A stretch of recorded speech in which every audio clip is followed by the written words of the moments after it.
Your main man back with questions to your answers.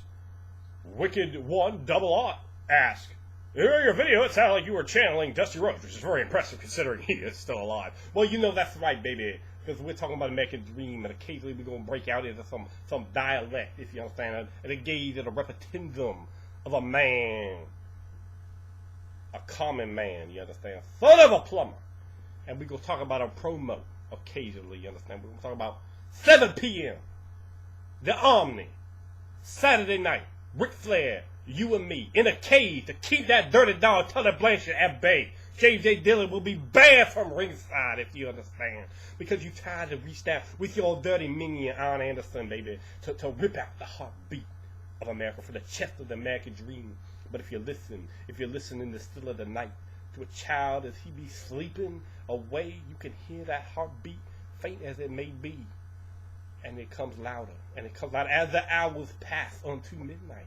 If you understand, they come louder and louder because you cannot rip out the heartbeat from that child. You cannot rip out the heartbeat of 295 pounds of blue-eyed soul that has gripped the nation. If you understand, baby, because I have wined and dined with kings and queens that slept in alleys and ate pork and beans. But Saturday night, the Omni, 7 p.m., Ric Flair, is going to be me and you, NWA World Heavyweight Championship. Load up your mama, load up your boy, load up the dog, and get the pickup truck down to there and see that, because that's a match you cannot miss, baby. So, yeah, I love to drop the Dusty Rhodes with the Iron Sheik, every once in a while the Jimmy Snuka, the Waylon Mercy, the Randy Savage, the Hulk Hogan. It just doesn't matter. I might talk like Road Warrior Hawk. I don't care. I'm going to drop those in there just to entertain myself more. Generally, what I do in life is to entertain myself, and often other people find it humorous as well. So we go with that. Now to a far more serious question. Xena the Business. I'm going to butcher a lot of your names, but you know that's a jack to you, I guess. Asked me a much more serious question, on the lines of how do you get somebody that refuses to, to adhere to logic or science, and doesn't care about those things, even goes as far to think that logic and science and that sort of understanding is evil. How do you reach out to that person and convince them to change their ways? Well, here's the thing, man. You can't really convince people to change their ways. People are going to think what they want to think. You understand? But what you can do is hit the Dr. Driver, drop them back, and that'll rattle things around in their mind just so much that they are put into a position where they are going to be thinking something different. And it might not be much more than the cacophony of a clouded concussion.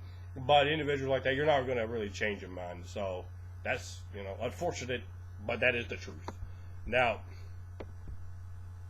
Artistic Soul 347. There's a plug for your channel. Go watch his channel. He puts out RPG videos. There. How about that, biatch? Now, this biatch asked me, he says, what's the most rewarding thing that has happened to me because of my channel? Well, the most rewarding thing is hands down easy to say. Now, I have long said the YouTube RPG community is the best community on YouTube. We are a D8 better than any other community that can stand and be standing. Now, the great thing about our community is the fact we can get together and game. We can actually engage in our hobby wonderfully. Now, the YouTube RPG community contains some of the best gamers, some of the best game masters in the entire world. You understand? Think about that. So, you get on Google+, you get on Skype, and you engage in a game with these people. The best of their region, the best that state, the best that country, the best that county, the best their bedroom has to offer, depending on who it is. You can get that great experience. Now, there are certain limitations to that style of game, but I would much rather have an all-star cast of players and an all-star game master than to have a bunch of pieces of trash and jabronis. That's just not how I'm going to get down. If I can have a bad game in real life, I'd much rather have a great game with the limitations imposed by Skype and so forth. I have a post there for all those of you looking to get into Skype games, looking to get a Google+, so forth. Go check that out and just post. Just leave your information so other people can contact you. I still see people leaving information continuously on there. So go check it out. Check it out time from time. That's a post for you guys, so that you can sort of use it as a board to get games going. Because I think it's a great way to do it. Now, Dev Zero. Let's see. Ask something about solo gaming.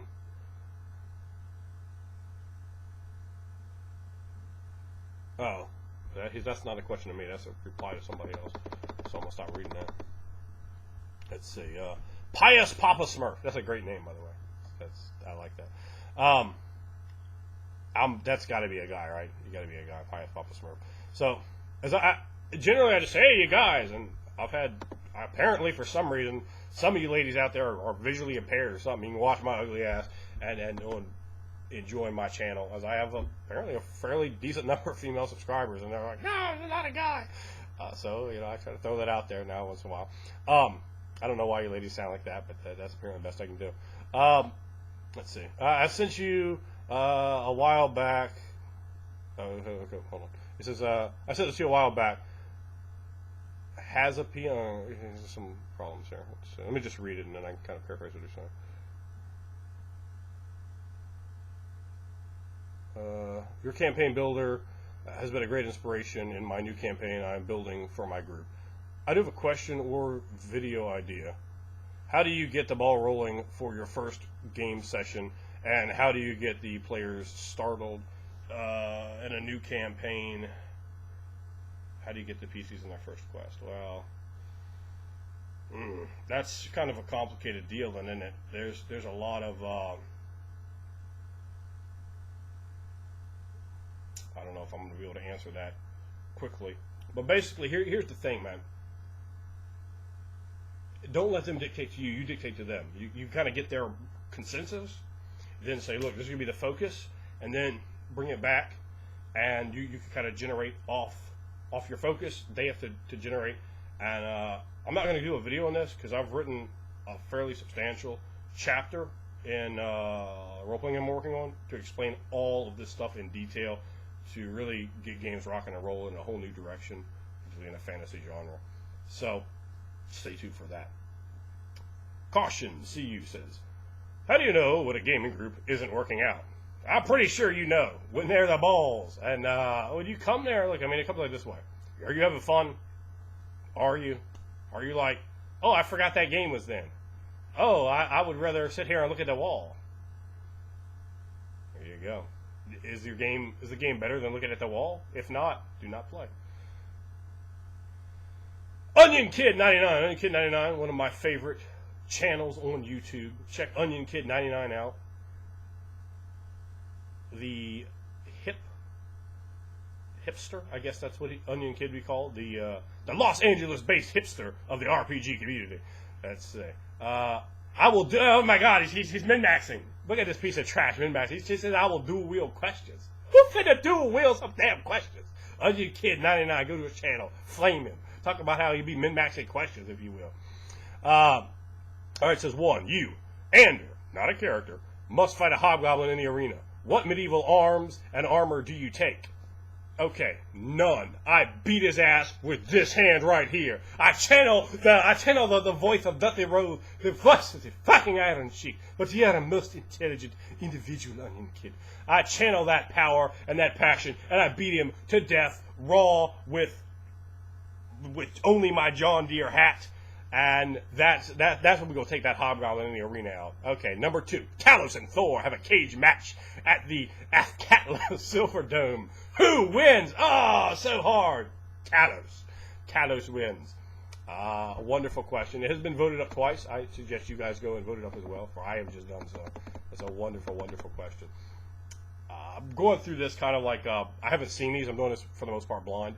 Now, Tyler Basil says, kobolds versus goblins in a war, 1-on-1 as player race.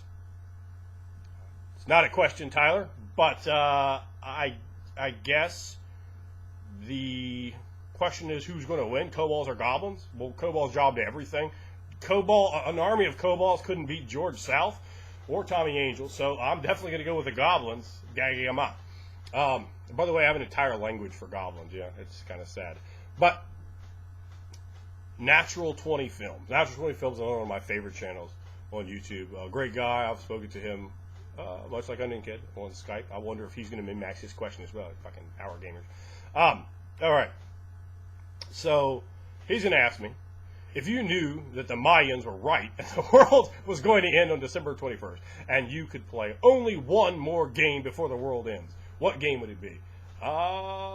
Maybe Wraith the Oblivion. That's a game I really enjoy, and a game I really haven't had much opportunity to play. One of my buddies ran it, not too long after it come out. He ran a fairly small campaign, but we got to play. I really like the game. It's kind of like if you have like vampires, like Gothic, right? But it's like that's being in a bathtub, and it's like standing up and walking out into the damn ocean in the middle of the night. That's Wraith. That's Gothic. Wraith is awesome. So I'm going to probably go with Wraith the Oblivion. I love the game, but I would like to play some Savage Worlds games. Haven't got to play any yet. So anyone out there wanting to run some Savage Worlds, wanting to run some Wraith, wanting to run Call of Cthulhu or Delta Green, yeah, those are all on my list. Always feel free to hit me up. Whether I can play or not, I do always appreciate invitations. I do get them quite often to games, but don't feel shy. Risen LP writes, when creating new monsters, how do you deal with giving them spellcaster abilities? Well, I'm not the most by-the-book kind of guy. The systems fold before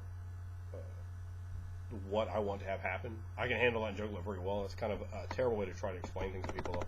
But as I am embarking upon writing a game, well into it, not hey, look at today, I had an idea. No, I mean, a couple years into now. About a year and a half, I guess. So, you really just have to say, well, what if you have something, right, what makes sense? Does this make sense for it? Yes. Then put it in there. That's it. Okay. 60DL355 writes, what are your thoughts on PvP? Well, I think PvP, I say, well, he goes on for the question. Let me give you the rest of it before I answer it. Is there a time and place for it? Is it never okay? Or is it always okay? Well, here's the thing. There's a time and a place. At the time is when you come at your main man and you get dealt out of the service. I will tell you this. I can't recall anyone ever starting PvP with me that didn't leave with the idea that they needed to make a new character. Your main man's dice roll hot when the friction is down. Last time I PvP'd somebody, they attacked me. The game masters were building to it. I could see they wanted to set the PvP up, but they wanted to build the drama, build the tension. And this guy just jumps the gun on it because I was waiting to just lay back, and it was going to be on. I think it was going to be like the culmination of their game, and the guy comes at me, so he gets his ass waxed. I'm playing basically an evil paladin in Pathfinder, and I have my sword had the ability, whatever ability is, it gives you more life, vampiric or something. But at the end of the game, dude, I perfected him, dude. It was like Zangief beating Ken's bitch ass in a game of Street Fighter 2. It was perfect. Do I think there's a time and place for it? You got to be careful. Some people get really, really pissed that it's going to fucking destroy your game or your gaming group. I'm personally not a big fan of it, and I hate 0 to 60. That's always the worst. 0 to 60 is just the balls. If you try to it's like this. It's like, okay, we've been adventuring and we're great friends and you've saved my life 1,000 times, and all of a sudden my response is, well, I don't like what you're doing. You're trying to hoard the treasure. I pull my sword to attack you. I mean, you would, if you were in my group, you would get made fun of so hard for doing that you would probably leave crying. And yes, you out there, you would get joked relentlessly forever. You would never stop getting joked on that. Because that's like the epitome of bootiness. It's like, come on, dude, don't 0 to 60 it. Like, build it up. If you've really pissed me off, like, I'm probably not, if you're my friend, I'm probably not going to pull a butcher knife out and stick you. Like, maybe I'll push you. Maybe I'll say something mean to you. Maybe I'll stick you in the mouth or hit the doctor driver on you. I'm probably not going to go pull a knife out and stab you or go get my gun and air condition your nugget. Right? Well, why would fantasy characters be any different? These people should have more of a relationship. They're together all the time. They're best friends. They've saved each other's lives countless times. I draw my sword and attack? No. If it makes sense, if you're building that way, if it's a good deal, it can work. With the right players, PvP can work. I don't have a problem doing it, but don't come crying to me, if you get sorted out. Now, that being said, I don't like to instigate it. In fact, I can't recall having instigated PvP. Certainly at any time I did, it would have been like as a teenager. Maybe. I can't recall ever doing it. You know, I've been in situations where a game was so horrible that PvP occurred because people were. And I've talked about those stories too, but yeah. So there you go. I think it can work, but you got to know you don't want it to destroy your game, but at the same time you don't want to destroy your character integrity. I try to tell people to make characters where you're not really going to end up having problems, but you know sometimes things happen. Sometimes so just you got to roll with it how it comes. Okay, Dylan Bush asked, have you ever considered making a series of D&D campaigns based on a preset fantasy universe, not mainstream in the usual pre-built Wizards of the Coast D&D cosmologies? Yeah, I mean he's talking about like basically running a game off of video games. Legacy of Kain. Legacy of Kain I played. He says Elder Scrolls, Dragon Age, Discworld, or Legacy of Kain. Legacy of Kain's the only of those games I've played. I thought Legacy of Kain had a very interesting storyline. I played a few of those games. The Azrael character I didn't care too much about, but the Kain was bad. He would come up behind you and just drain you of that blood, of that delicious blood. So yeah, I know I've never done that.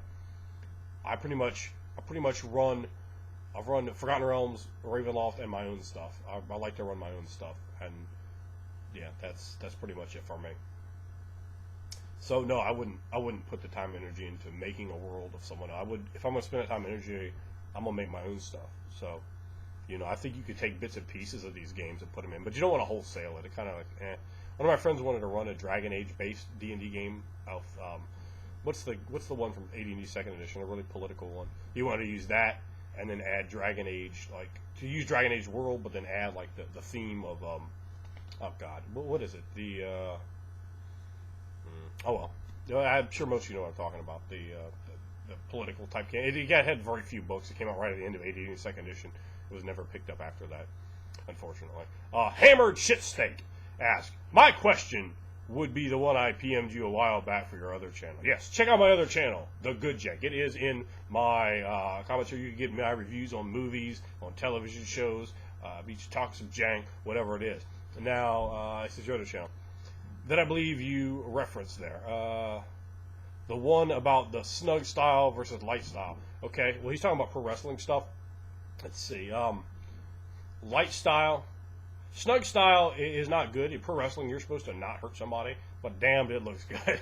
I mean, let's not front. Watching a Dr. Death Steve Williams match is amazing when he drops some 180-pound Japanese guy in the Tokyo Dome right on his head. Like, you're like, oh, I bet that guy just got 3 vertebrae broken.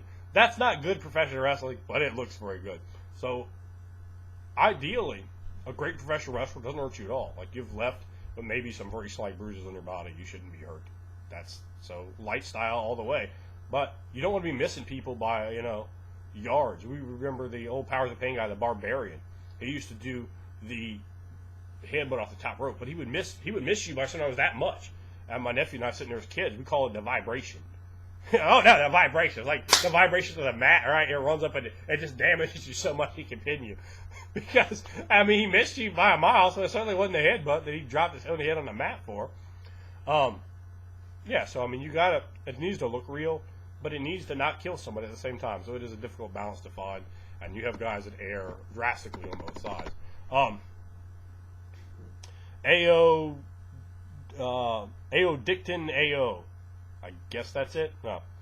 What is the best RPG character name you have ever heard? Oh gosh, I'd have to run through a whole bunch of mine right there. My RPG character name is beat the ass out of everyone else's. I will say that right off the bat. But there's so many of them. Generally, the thing that infuriates me is a lot of times people won't take the time to know. My name for my character, and I don't know it off the top of my head, as it was quite long, for Matthew's Planescape game was very good. It was Margold, something Hammer. Anyway, Katatapathe, Silverthorn. I like that name. Quite a bit. Let's see. Okay. Let's see, the next question says, you worked in the hurricane effort. Just when I didn't think I could have more respect for you. Wild Again by our main man. Yes, I worked in the hurricane effort. I was up there for 5 weeks for Superstorm Sandy in New Jersey. So I guess the only way to answer that question would have been with a yes. Oak Tree Zero. Hey man, Newfound fan of your channel. Okay. I don't know if you use grids. Oh, grids! But for D&D 3.5 game, my players want to use the grid out of combat. Do you use grids during your interactions with NPCs or non? I'm sorry, I'm going to read that again. Do you use grids during your interactions with NPCs of the non-combat variety?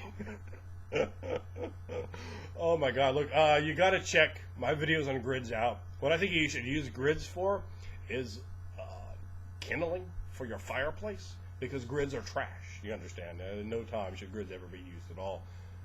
RPGs off the grid. That's what your main man's about. That is what my RPG is going to be about. You understand? Immense, intensive, immersive role-playing. Grids get in the way of that. I've had people incorrectly express that they didn't think so. What you didn't think is about what your main man's telling you. So listen up. XBurntB Productions X asks, what is your least favorite game/system you have ever played? The word Shadowrun comes to mind immediately. Let's see. Riffs. It's got to be Riffs. Fucking Riffs. God, what a horrible game. Everything about the game is bad. It's written bad. It has no degree of balance. And it's played by people that want to have the most absurdly broken thing ever. You know, if you're playing Riffs, you know what you do? Just fuck with them. Make a homeless vagabond. They have like a homeless vagabond character in there, which you could literally make an infinite amount. Your concept could be, I'm an infinite amount of homeless vagabonds. You wouldn't be able to kill any of the other base characters. I mean, maybe some of the base characters, but the ones that have mega damage, they would just stomp your ass. I have an infinite amount of homeless people. Yeah, so if I ever have to play Rifts, I'm going to make the most fragile character imaginable, and yeah, just see how that works out. Because I'm sure not going to spend the time to power game that one. Oof, God, that'd be all night, wouldn't it? Yeah, so, boy, I hate Rifts. I don't like Shadowrun either, at all. And anything steampunk. Anything steampunk. Yeah, not at all. Okay, Lynx Panda asks, alright, so you've given tons of tips for DMing, but for a first-time DM, do you have any tips you haven't given already that could help me out? Oh, man, I don't know. I don't know. I mean, that would be a whole new vid in itself then, wouldn't it? So,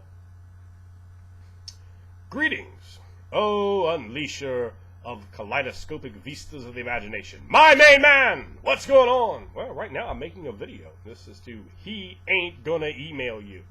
Great name there. I like that one. He got two thumbs up on this. I'll go ahead and give him a thumbs up right now. Buddy. I'm big on thumbs up. Anyone whose RPG videos I watch, I thumbs up every single one of them. I do that because it helps get more eyes on the RPG video if they rise up. So hit the like button on people's videos. And you know, it's important to get their views up there, so that more people are getting involved in the community as a whole, which is a good thing. All right, so he goes on to say, I don't know if you've covered this in a previous video. Well, you should go through my catalog and watch fucking 400 in some of my videos, and then you would know, wouldn't you? Watch them all again if you mess up. But what are some of the ways that you bring a party together at the beginning of a campaign? I have a video on that, I think. I could not go into that right now. Or you just kind of have players work that out for themselves. No, I don't do that. Basically, here, like it's like this. You come together, right? Give me some very vague concepts. Then I'm going to come back and I'm going to form a focus for the game. Then I'm going to give that to you, and then you're going to come together. Now, you're going to have to buy the book I'm putting together to really get the exact of how to do this. Because it's kind of a complicated deal. But, yeah, he says meeting up at a tavern is bullshit. Yeah, it's pretty terrible. All right. Soap Mode says, I was in Jersey for an hour before the storm hit, but managed to get a ride out to Brooklyn in time. That was an interesting few days. All right, that's not a question, but thank you, Soap Mode. And I'm glad it was an interesting few days for you. I went to New Jersey for the storm, but I almost got sent to New York. Well, they tried to send me to New York, but I said, oh, hell no, because New York it's just a terrible place to work. It's way too expensive, and it's just, that's driving. It's terrible. And I can't make any money up there. Wendell Whitaker says, I'd like to see classes or visit a monk. Yeah, okay, we already did this one. Also, I saw somebody mention awkward RP experiences below, which would be hilarious. Well, actually, those are videos, all of it themselves. Let's see here. Osen McColgan? Oh boy, did I butcher your name? I'm sure I did. I'm sorry about that. Have you looked at D&D Next at all? If so, what are your thoughts? I have looked at it. Your Dungeon Master, you can check out his channel, recommended me taking a look at that. Thought about, maybe we'll do something on Skype. And for me, it looks like it had too simplistic of a streamlined approach. I mean, it's really hard to kind of say. They basically give you a little bit of material there. You really have to look at the book and see the context. But the problem with Dungeons & Dragons games is this. They do not focus on role-playing. They are not concerned about role-playing. They are focused on everything besides role-playing. Role-playing is pushed to the absolute limit, minimized, because they want to have grids, they want to have tiles, they want to have cards, they want to have conditions, stamps, and miniatures that force you to play a tabletop board game because it sells a lot more pieces. Pieces equal money. Money equals them making a better living. Completely understand why they want to do it. Not a fan of it. Have no interest of ever buying anything that Wizards of the Coast ever puts out ever again. Yeah, that's it. So overall, my thoughts on it. I don't know. It kind of looks like it's going to be like 4th edition, quasi board game, not really a role playing game. So I find it sad being the leader of the hobby, the industry, and not even really being part of it in a true sense. So that's unfortunate to me. I like to see deep immersive style of gaming. I like to see a whole chapter on role playing right in the beginning before they get to anything else, and really quality, elaborate styles and techniques and tips for role playing. Not I save the princess, smash a mushroom, get the treasure, rinse, repeat, traps. No, son. All right. Multi-Star Killer says, I'm creating a campaign with several custom factors. Well, that's good. I'm making my own deities, and I've been wondering how many gods should I have approximately? 85. Roughly, what domains should be covered by these gods? None of them. Yeah, I would say, in terms of domains, what wouldn't you have there? What wouldn't you have a god for? What wouldn't they be a part of? I mean, have as many or as little as you like. You could have. I've seen monotheistic D&D type games before. I don't think that they. I think it's a bad idea because I think it lends less of an idea to escapism, particularly to people who are monotheists. I don't think that they want it. I certainly don't want it. I want to see a large amount. Options are better. In the campaign world that I'm putting together, there are about 80 divinities, not all gods, but divine.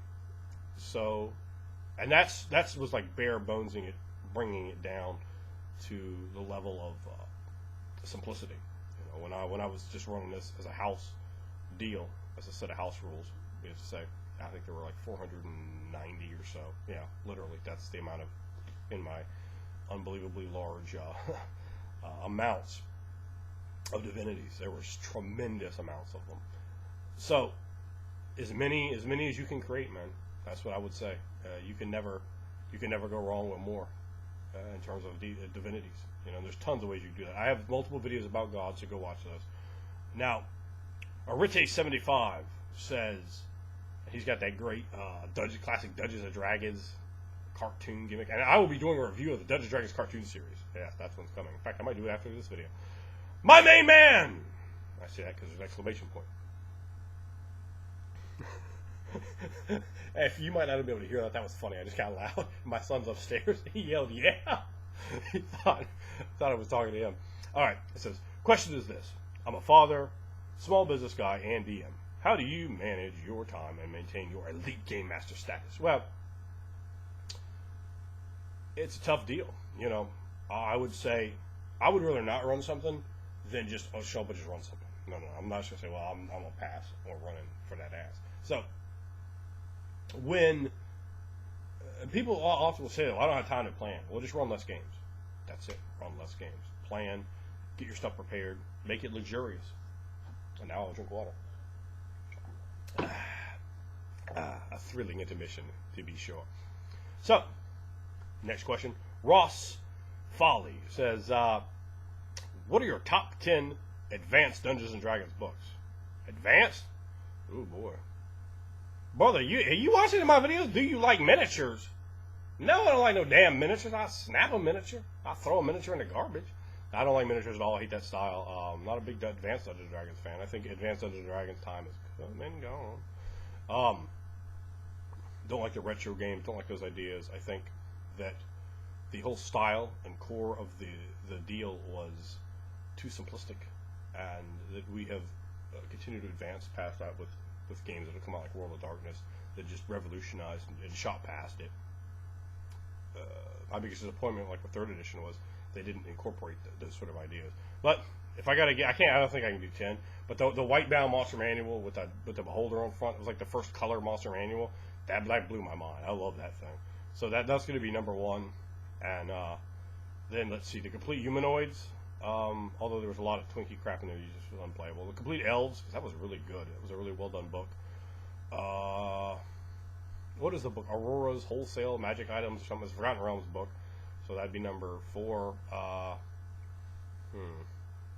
Forgotten Realms campaign set, Ravenloft campaign set, the Night of the Walking Dead or something like that. It's the Ravenloft Adventure and Surania, the module, and another module, Light in the Belfry or something like that.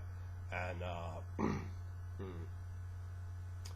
oh, it's just Advanced Dungeons & Dragons period, isn't it? Okay, so let's go AD&D, Advanced Dungeons & Dragons. Legends and Lore, 2nd edition. That is a really good book. And then that's the best of the generic gods books. That one was really good. The 2nd edition, like the big red minotaur on the front. So AD&D, 2nd edition monster manual. Oh, AD&D 1st edition monster manual number 2, Fiend Folio, and monster manual 1 from 1st edition. So we'll go with those. I like monster books. Sometimes I'll just flip through them. They can give me all kinds of good ideas. Now, there's more questions there. What is more important to your RPG experience, narrative or gameplay? Thanks. Well, I mean, you can take narrative a couple ways. Gosh, that might be too long to try to answer here. I mean, they're both expensive, man. It's not, for me, you can't really compartmentalize stuff like that. It's how you blend them together, man. It's like, you know, what's more important? You know, the potatoes or the chicken? Well, you gotta have them both to make Brothers Stew, baby. And you know I like a bowl of Brothers Stew. So, you know, you gotta have all the things. A lot of people make videos, and you watch my channel. I don't do a lot of this. It's not like, well, here is this. This is what's important. No, you gotta have a lot of ingredients, man. I'm about a bunch of spices. I'm about making it work. I'm about the final product, not well, how we can just go and exclude this. This isn't important, you know. I mean, most of it is important. All right, Mr. Bashcha says, "My main man!" Again, exclamation point. How would you describe your favorite D&D player? What qualities would they have? Well, okay, you got to show up. All right, this is what I say. It's my little mantra: show up, try, succeed. That's the way things are important. Succeeding is nowhere near as important as trying. And trying is completely unimportant if you are not there. You understand? Show up, try, succeed. That's it. That's all I ask for people, man. You know, be creative, be engaging, be intelligent. So yeah, that's all I ask, right? That's a little BS. It just usually is when people say something like that. So yeah, I mean, you got to be intelligent, you got to be creative, you got to be there every time, you got to be willing to be able to play for many, many hours, and to be engaging, to provide energy for me, to play, to entertain me, and not just to be a problem. And you also need to be willing to run some games at a time. Let a man have a turn of playing as well. I enjoy role playing. I don't have to be always the one running the game. All right. So next question is, let's see, Savoki Sanaki. Yeah, that's the best I knew of that one. Sorry, Bubba. For the inexperienced role player, what advice could you give them to improve and immerse themselves better into a campaign? Well, try to believe it. Try to picture everything you can in your head like it was a movie. And if you are not given enough information to be able to do that, if you see blank spots coming, ask for more description. Say, well, hold on, stop. I need to know what's over here. What does this look like? Oh, the dragon isn't yellow? Well, can you describe it? Because in my head it's yellow. So can you... Oh, okay. Yeah, well, you probably should have described those details. You want to know them. What's the temperature? What's I'm looking up in the sky. Because you can prompt for description very easily. Well, I look up over there. Oh, well, over there you see trees. Well, what kind of trees are they? Well, you know, they're oak and maple, and there's a few pines. Oh, okay. You know, get the details you need to be able to suspend your disbelief. That's, you know, very quickly how I go about that. Gravy Train 1, who has a Thomas the Train engine as his avatar on here. Gravy Train 1, a great subscriber. Lots of good comments from him. Supporter. Appreciate you. Says, here's a subject that needs a good jank. What do you honestly, truthfully, and wholeheartedly think of John Cena? Well, I don't do impersonations of him, let's put it that way. John Cena is sort of indicative of the problem at the state of the business today and why I quote wrestlers that are damn near close to dead as opposed to the current guys. I find wrestling nowadays to be fairly difficult to watch. It's not very good. The guys are either very stilted or they're very, very small. John Cena, his promos are pretty decent. His look is very generic. He's got a fairly good build on him, though. I think he's very limited in the ring. And overall, I don't particularly dislike him. I don't hate him. And probably largely because I guess I look at him more like you'd say, well, God, this is going to be horrible. Like, you're going to watch a movie and you're like, oh, this is going to be terrible. And then you watch and you're like, oh, it wasn't as bad as I thought. And that's kind of John Cena. Does he deserve to be a main eventer? Does he have the skills and tools to be a main event, to be a world champion? Oh, absolutely not, of course not.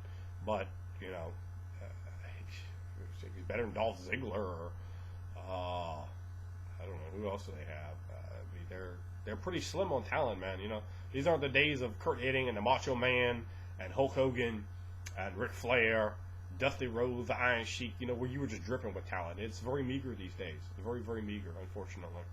All right, so Lucas Forrester asked, could you give me advice on starting a campaign? Yes, I could. How do you introduce the players to your world?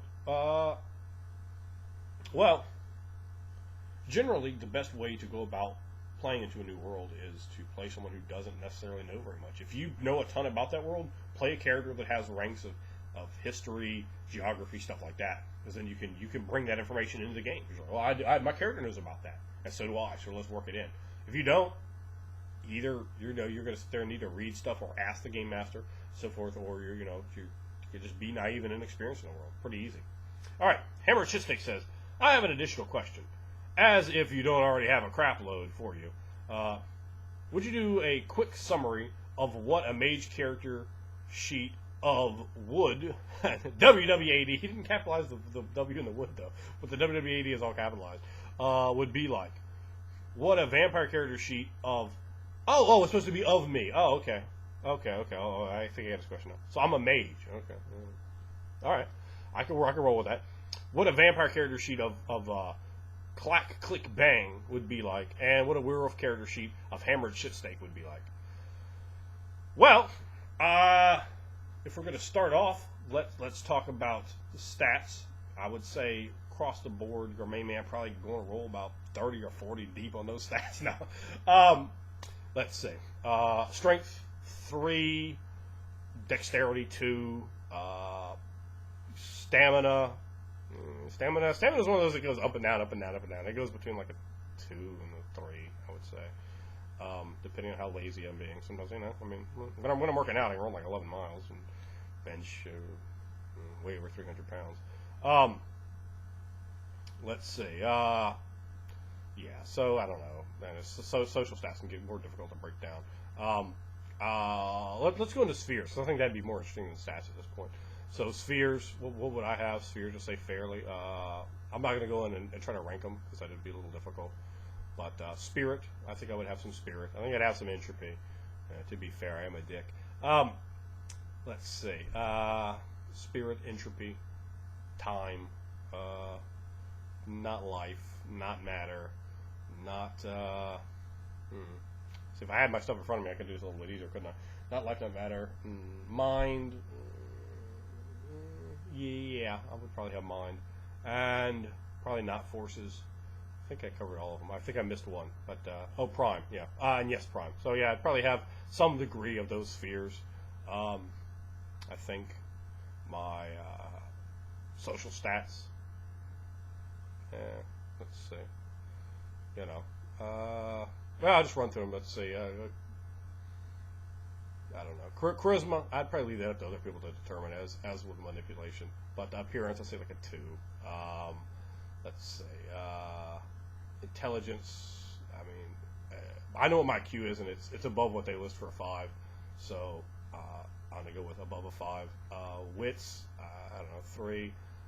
Perception, I don't know, 3 maybe. Not overly blown. So let's do Matt. I know this video's gonna be real long, but fuck you, we're watching it.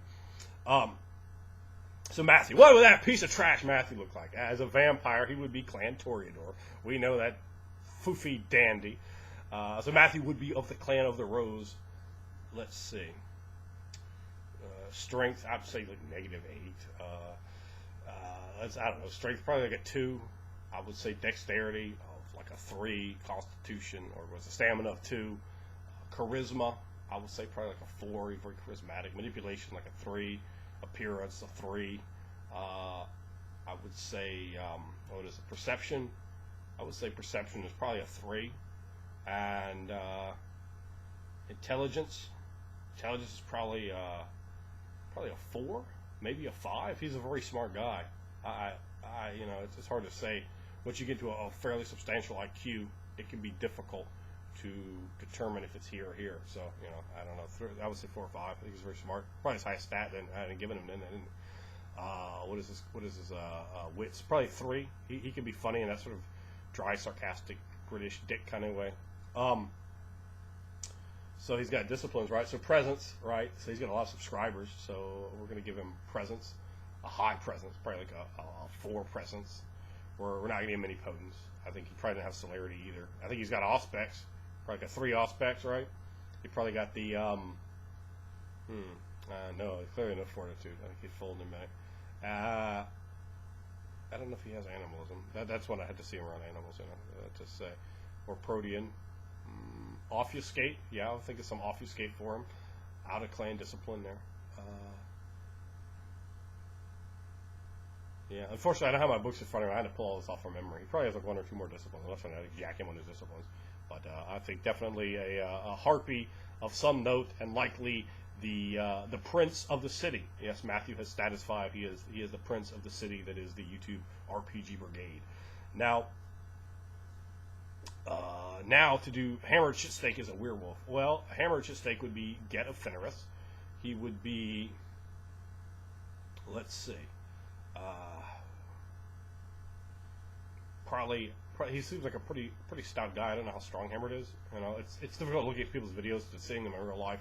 Some people are probably like bigger or smaller than you picture them. But I would give Hammer probably like a 3 strength, and I'll probably have to give Hammer like a 3 dexterity as well, because he is an artist. In fact, his dexterity might even be higher than that.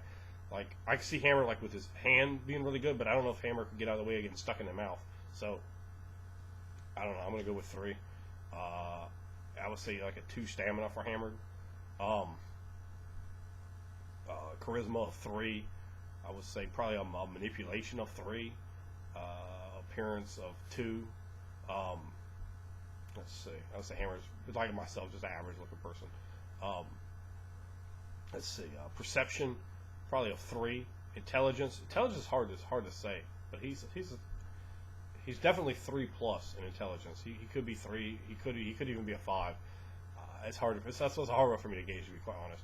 And I would say wits of probably a 3 as well. A Hammer could be pretty entertaining at times. Rage for Hammered. We have seen Hammered rage a few times. We also saw Hammered go into Harano. The Harano of Hammered. Rage of Hammered would probably be Hammered. Oh, what tribe is Hammered? Hammered is, of course, what off is Hammered is, of course, a Galliard. And Hammered would have a rage, I think, appropriately a 4, and probably a gnosis of about 4 as well. I mean, it has to give him some accolades as he is a hominid, or perhaps Hammered is a menace. That's right, Hammered. We're gonna call your bitch ass a menace. So Hammered is a menace of rank 2, and that's all the people need to know. All right, so good lord, Heather Brooke Bador, whose avatar I think is great, wrote me a whole fuck ton of questions. All right. It says, Light, my main man. Okay. Here's a slew of questions for you. Just make your response that much longer. It's going to be long. I see you get like 3 views on this. Fuck it, I'm going to post it there like an hour and a half. First few are regarding your project. Feel free to leave me hanging, and I probably will. Number 1, what are you willing to tell us about the content you're putting together? Well, in a video like this, I definitely wouldn't be the place or time, and assured that videos will be forthcoming quite soon. But this project essentially is about bringing the absolute best spin I can on immersive play to a fantasy genre that is different. A fantasy genre that is not a shoehorned Tolkien-esque Earth with magic and elves dropped in the back door. A place spun from a whole different stream of mythological thinking and philosophies, and based around ideas of creativity that are going to be very different. This is not going to be like any other fantasy game that you've ever played, any other fantasy world that you've ever seen. It's going to be different. I'm going to support it with novels, and the first novel is nearly finished. The first 2 game books are getting close.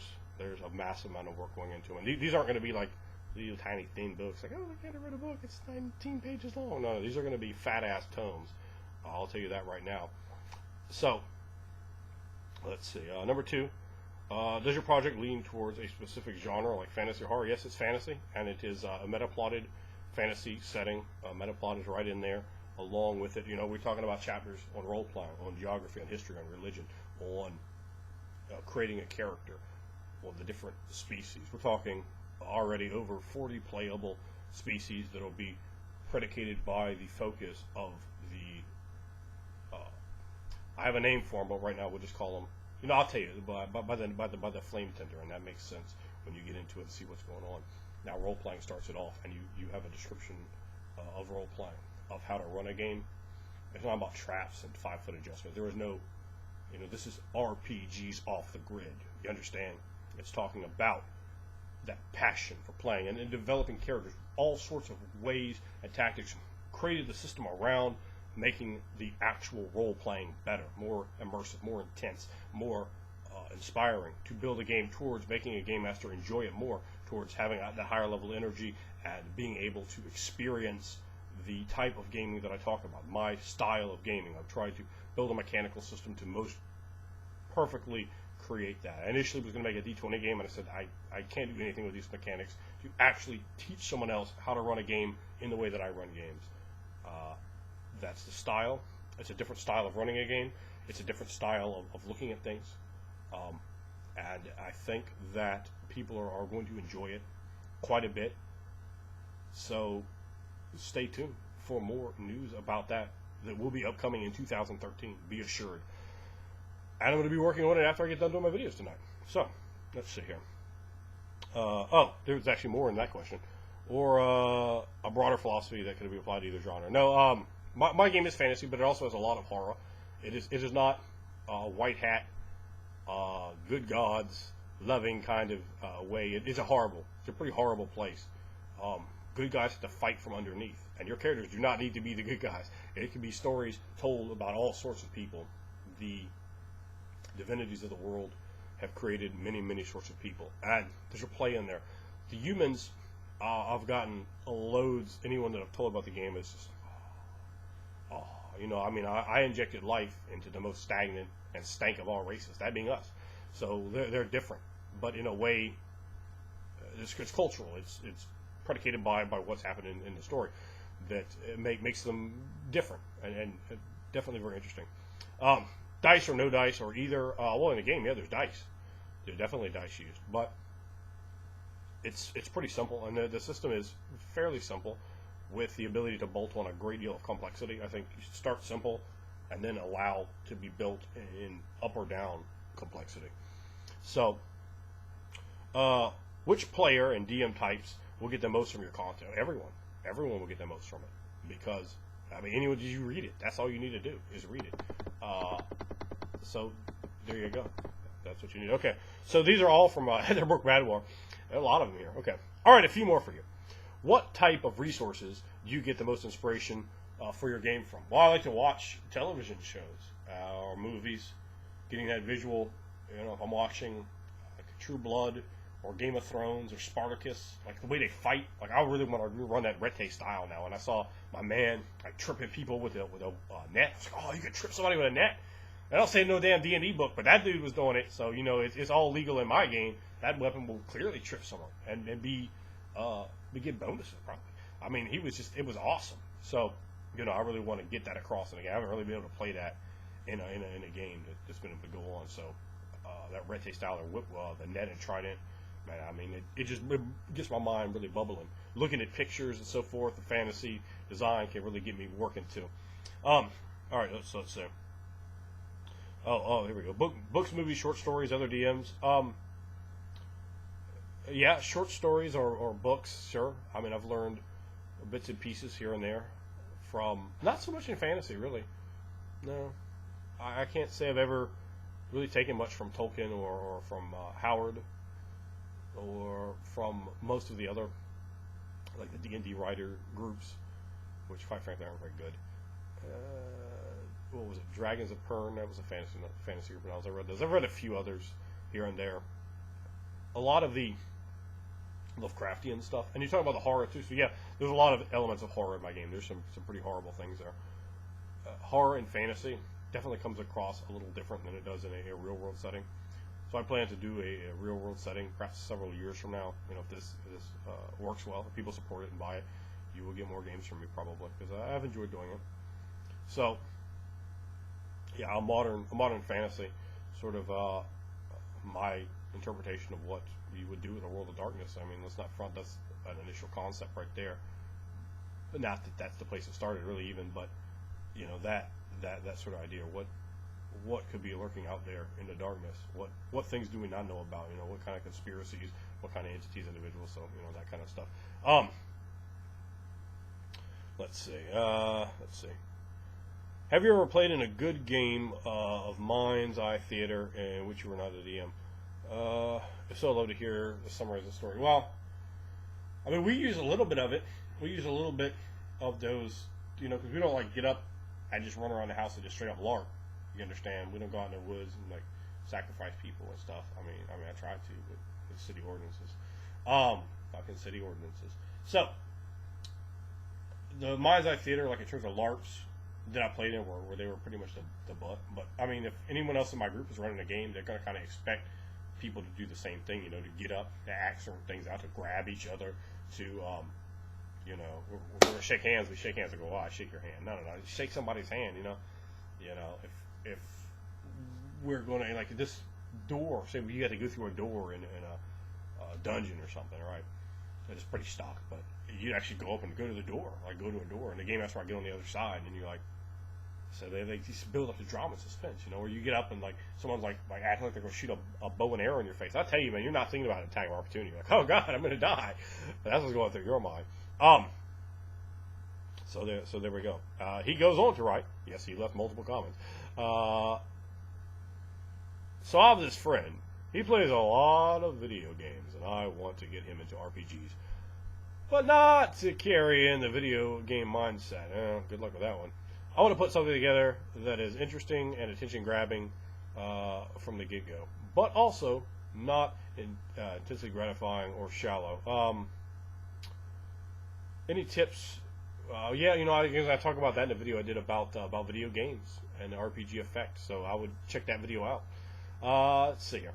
What is the best advice you can give to keep our wonderful hobby vibrant and growing in the right direction, to make role-playing and storytelling an average household activity? Immersive style, man. Immersive style. Immersive style. Immersive style. That is what sells it. People go, oh, I see this movie. I see this television show. I want to do this. And also, I would say genre expansion.